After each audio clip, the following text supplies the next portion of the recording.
How do you learn more about somebody? By showing them more extreme things and see how they react to them. There is no such thing as Cornell Tech. TLDR is, I had never heard of Clifford the dog before. Who is he? This is Tomasso, not Tomasso, not Tomasso, certainly not Tomasso, and you're watching The Big Red Show. Hi, Tomasso. Welcome to The Big Red Show. A bunch of us know you from taking your class, but for those who don't, do you want to tell us a little bit about yourself, what you're doing here at Cornell Tech? Yeah, I'm an assistant professor of marketing here at Cornell. I've been here, this is my 5th year. What exciting research are you working on at the moment? Because that's a side of your life that we don't get to see, but I guess it's actually true. Most of your life.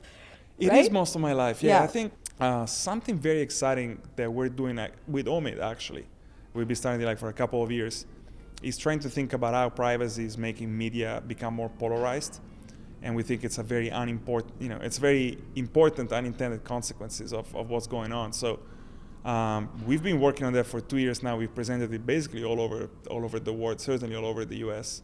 And hopefully, fingers crossed, we're going to see it coming out soon. But that's something that we've been very passionate about. Okay, and what's the TLDR on the research? What's your finding? What's in the abstract?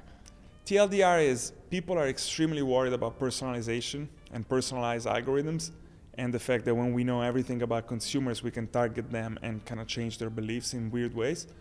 What we're saying is, if the firm know less, if Facebook or the New York Times, whatever, you name it, they have incentives to try and learn more. How do you learn more about somebody? By showing them more extreme things and see how they react to them. And so basically increases the demand of really extreme content ideologically in a way that I think we thought at first was very unexpected. So okay, that sounds very exciting. I will read the abstract because that's how much academic papers I can read. Okay, cool, awesome. So you've established your credentials, you have a PhD, you're an assistant professor. I think safe to say you meet the requirements for us to hire you to be a marketing consultant on The Big Red Show. Perfect. So you've seen our first episode. We want to blow it up. What kind of advice do you have for us? Because I searched up Big Red Show on YouTube, and what came up was Clifford the Big Red Dog show. Yeah.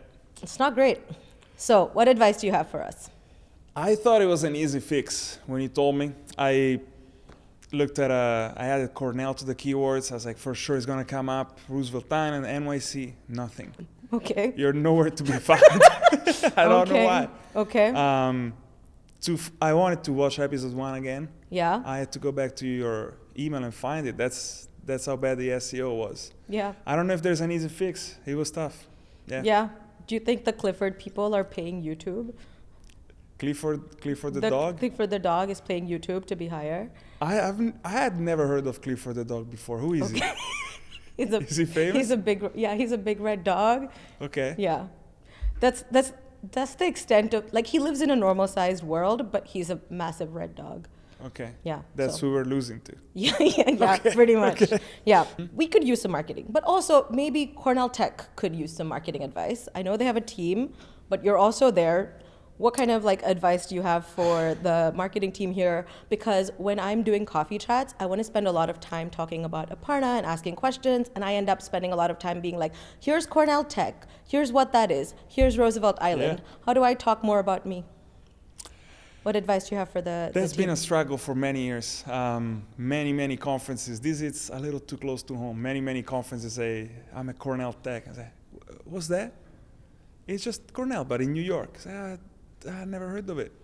I remember when Omid and I, when we got the job, there's a forum, not a particularly exciting one, but they're talking about academic rumors and where people are getting jobs. And they said, those two just got a job at Cornell Tech.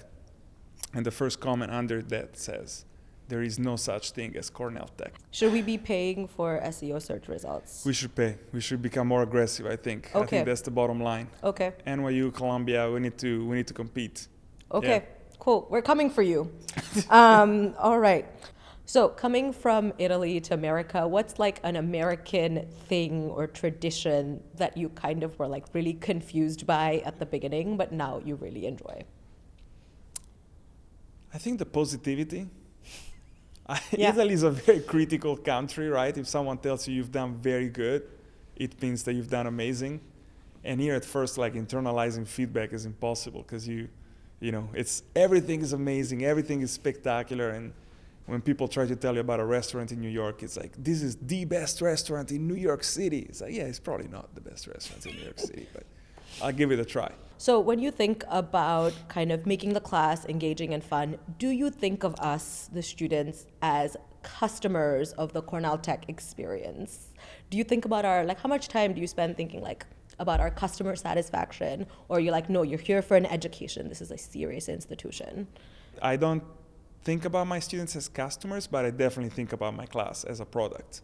And I want it, you know, I want the product to be tight and to be functioning. And so I'm always looking for, you know, a joke or something that goes well or something that creates entertainment. I think that's a big part of business school education.